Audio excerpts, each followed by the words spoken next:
வணக்கம். 3ஆம் பாகத்தின் 27வது அத்தியாயம் வெற்றி வீரர். கடந்த பதிவில் மகேந்திர பல்லவர் தனது அமைச்சரவையில் நாகநந்தி அடிகளை சிறையிலிருந்து தான் ஏன் விடுவித்தேன் அப்படிங்கிற காரணத்தை சொன்னதையும், குண்டோதரன் ஆயனரும் சிவகாமியும் காஞ்சி கோட்டையை விட்டு வெளியே சென்றதை மகேந்திர பல்லவரிடம் சொன்னதையும், அதே சமயத்தில் கமலி, கண்ணபிரானோட மனைவி கமலி தலைவிரி கோலமா மகேந்திர பல்லவரை பார்க்க வந்ததையும் பார்த்தோம். இப்போ 27வது அத்தியாயத்தை வாசிக்கலாம் வாங்க.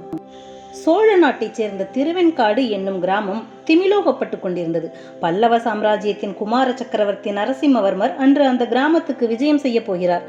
தம் ஆருயிர் தோழரான வீர தளபதி பரஞ்சோதியையும் அழைத்து வரப்போகிறார் என்னும் செய்தி வந்ததிலிருந்து அந்த ஊரார் யாரும் பூமியிலேயே நிற்கவில்லை. 2 நாளைக்கு முன்பு பாண்டிய சைன்யத்துக்கும் பல்லவ சைன்யத்துக்கும் கொள்ளிடக்கரையில் நடந்த பெரும் போரை பற்றி அந்த கிராமவாசிகள் கேள்விப்பட்டிருந்தார்கள். பாண்டியன் ஜெயந்தவர்மன் தோல்வியடைந்து புறமுதுகிட்டு ஓடியதை பற்றியும் அறிந்திருந்தார்கள். அந்த யுத்தத்தின் காரணமாக கொள்ளிட நதியின் தண்ணீர் பிரவாகம் இரத்த வெள்ளமாக மாறி ஓடியதை நேரில் பார்த்தவர்கள் வந்து அவர்களுக்கு தெரிவித்திருக்கிறார்கள். பாண்டிய சைன்யம் பல்லவ சைன்யத்தை விட பெரியது என்பதும், மாமல்லர் பரஞ்சோதி இவர்களின் வீர சாகச செயல்களினாலேயே பாண்டிய சைன்யம் தோல்வியடைந்து சிதறி ஓடியது என்பதும் எல்லாரும் அறிந்த விஷயங்களாயின. அப்பேற்பட்ட வீராதி வீரர்கள் வருகிறார்கள் என்றால் அந்த கிராமவாசிகள் தலை தெரியாத ஆனந்தத்தில் மூழ்கி இருப்பதில் வியப்பொன்றுமில்லை அல்லவா? ஏற்கனவே அந்த கிராமவாசிகளுக்கு முன்னே ஒரு வகை அதிர்ஷ்டம் கைகூடி இருந்தது. 10 தினங்களுக்கு முன்பு திருநாவுக்கரசர் பெருமான் அவ்வூருக்கு விஜயம் செய்து சைவ திருமடத்தில் எழுந்தருளியிருந்தார். ஆலய பிரகாரங்களில் அப்பெரியார் தம் திருக்கைகளினால் புல் செதுக்கும் திருப்பணியை நடத்தியதுடன் மாலை நேரங்களில் ஆலய மண்டபத்தில் தம் தேனிசை பாசுரங்களை சீடர்களை கொண்டு பாடுவித்து வந்தார். அவ்விதம் சிவானந்தத்திலும் தமிழ் இன்பத்திலும் ஆழ்ந்திருந்தவர்களுக்கு சக்கரவர்த்தி திருக்குமாரரும் அவருடைய வீர தளபதியும் வரப்போகும் செய்தி மேலும் குதூகலத்தை உண்டாக்கிற்று. திருநாவுக்கரசரை தரிசிப்பதற்காகவே மாமல்லரும் பரஞ்சோதியும் வருவதாக ஒரு வதந்தியும் பரவியிருந்தது. ஆனால் நமச்சிவாய வைத்தியர் வீட்டைச் சேர்ந்தவர்களுக்கு மட்டும் உண்மையில் அவர்கள் வருகிற காரணம் என்னதென்று தெரிந்திருந்தது. பரஞ்சோதியின் அருமை தாயார் அந்த வீட்டிலேதான் இருந்தாள். அப்படி இருக்கும்போது தளபதி பரஞ்சோதியும் அவருடைய தோழரும் திருவெண்காட்டுக்கு வருவதற்கு வேறு காரணம் எதற்காக தேட வேண்டும்? எனவே அந்த கிராமத்தில் மற்ற எந்த வீட்டையும் விட நமச்சிவாய வைத்தியரின் வீட்டிலே குதூகலமும் பரபரப்பும் அதிகமாயிருந்ததென்று சொல்ல வேண்டியதில்லை அல்லவா? சாதாரணமாய் சாந்த நிலையில் இருப்பவரான நமச்சிவாய வைத்தியர் அன்று வீட்டுக்குள்ளிருந்து வெளியிலும் வெளியில் இருந்து உள்ளேயும் 100 தடவை போய் வந்து கொண்டிருந்தார். அவருடைய மனையாள் தன் மகள் உமையாளை ஆடை ஆபரணங்களால் அலங்கரிப்பதில் அன்று காட்டிய சிரத்தை அதற்கு முன் எப்போதும் காட்டியதில்லை. உமையாளின் தம்பியும் தங்கைகளும் அவளை பரிகாசம் செய்வதில் மிகவும் தீவிரமாயிருந்தார்கள். உமையாளின் உள்ளமோ பெரும் புயல் அடிக்கும் போது கொந்தளித்து அலைவீசும் கடலை ஒத்திருந்தது. பரஞ்சோதியின் அன்னை கண்ணீரும் கம்பளையுமாய் தன் ஏகபுத்திரனை எதிர்பார்த்த வண்ணமாயிருந்தார். இங்கு இப்படி இருக்க திருவெண்காட்டுக்கு ஒரு யோசனை தூரத்தில் வந்து கொண்டிருந்த மாமல்லர் பரஞ்சோதி இவர்களுக்குள்ளே மாமல்லரிடமே உற்சாகம் அதிகம் காணப்பட்டது. பரஞ்சோதியின் முகத்தில் சோர்வு அதிகமாயிருந்ததுடன் அவருடைய குதிரை அடிக்கடி பின்னால் தயங்கியது. அவரை மாமல்லர் அவ்வப்போது பரிகாசம் செய்து விரைவுபடுத்தினார். இது என்ன தளபதி, உம்முடைய குதிரை ஏன் இப்படி பின்வாங்குகிறது? உம்முடைய அவசரம் அதற்கு தெரியவில்லையா என்ன? குதிரைகளை வேண்டுமானால் மாற்றிக்கொள்ளலாமா என்றார். உம்முடைய முகம் ஏன் இவ்வளவு பிரகாசமாயிருக்கிறது? இதென்ன, நீ உம்முடைய காதலியை காணப்போகிறீரா அல்லது கொலைக்களத்துக்கு போகிறீரா? பயப்படாதீர், நான் நல்ல வார்த்தை சொல்லி உமையால் உம்மை அதிகமாக கண்டிக்காமல் பார்த்து கொள்கிறேன் என்று கேலி செய்தார்.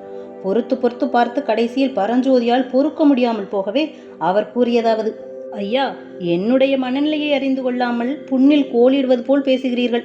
உண்மையாகவே எனக்கு இங்கு வருவதற்கு விருப்பமில்லை. நீங்கள் வற்புறுத்திய போது இணங்கிவிட்டேன். ஏன் இணங்கினோம் என்று இப்போது வருத்தமாய் இருக்கிறது. உங்களுக்கு புண்ணியமாய் போகட்டும். எப்போதாவது நான் திரும்பி போவதற்கு அனுமதி கொடுங்கள். தாங்கள் எனக்காக சென்று என் தாயாரை பார்த்து நான் சௌக்கியமாய் இருக்கிறேன், ஆனால் அவருக்கு நான் கொடுத்த வாக்கை நிறைவேற்ற முடியவில்லை, ஆகையால் அவரை பார்க்க வெட்கப்பட்டு கொண்டு வராமல் நின்று விட்டேன் என்று சொல்லிவிடுங்கள். இவ்விதம் உணர்ச்சி ததும்பிய குரலில் பரஞ்சோதி கூறியதை கேட்டு மாமல்லர் சிறிது திடுக்கிட்டார். தளபதி, உம்முடைய தாயாருக்கு நீர் என்ன வாக்குறுதி கொடுத்தீர்? அதை ஏன் நிறைவேற்ற முடியவில்லை என்று கவலை கொண்ட குரலில் வினவினார். பிரபு, எதற்காக நான் பிறந்த ஊரையும் வீட்டையும் விட்டு கிளம்பினேன் என்று தங்களுக்கு சொன்னேனே, அது ஞாபகம் இல்லையா? என்னுடைய மாமன் நமச்சிவாய வைத்தியர் தம்முடைய மகளை கல்வி கேள்விகளில் சிறந்த உமையாளை நிரட்சர குச்சியான எனக்கு கட்டி கொடுக்க பிரியப்படவில்லை.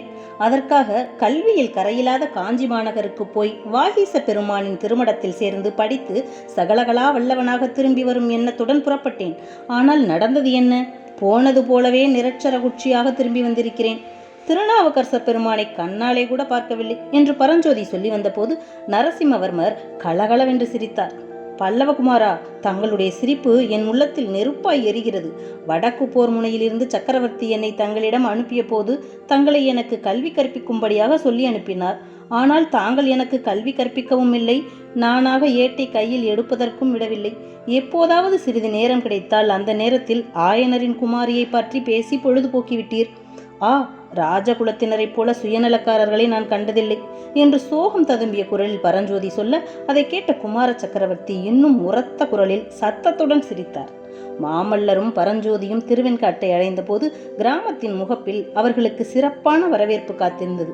அப்போது மாமல்லருக்கு முன்னொரு நாள் மண்டபப்பட்டு கிராமத்தில் நிகழ்ந்த வரவேற்பு காட்சியும் அன்று ஆயனரும் சிவகாமியும் முக்கியமாக வரவேற்புக்குரியவர்களாக இருந்ததும் தம்மை இன்னார் என்று தெரிவித்துக் கொள்ளாமல் அவர்களை பின்தொடர்ந்து சென்றதும் ஞாபகம் வந்தன. ஆஹா, அதற்கு பிறகு எத்தனை எத்தனை சம்பவங்கள் நிகழ்ந்துவிட்டன. இதற்குள்ளாக கண்ணபிரான் மண்டபப்பட்டு கிராமத்துக்கு சென்று கொள்ளிடக்கரை சண்டையை பற்றியும் பாண்டியன் புறமுதுகிட்டு ஓடியதை பற்றியும் சொல்லியிருப்பான். சிவகாமி எவ்வளவு மகிழ்ச்சி அடைந்திருப்பாள், எவ்வளவு கர்வத்துடன் தம்முடைய வருகையை எதிர்பார்த்து கொண்டிருப்பாள். இந்த தடவை அவளும் மற்ற கிராமவாசிகளுடனே வந்து தம்மை வரவேற்பாளா?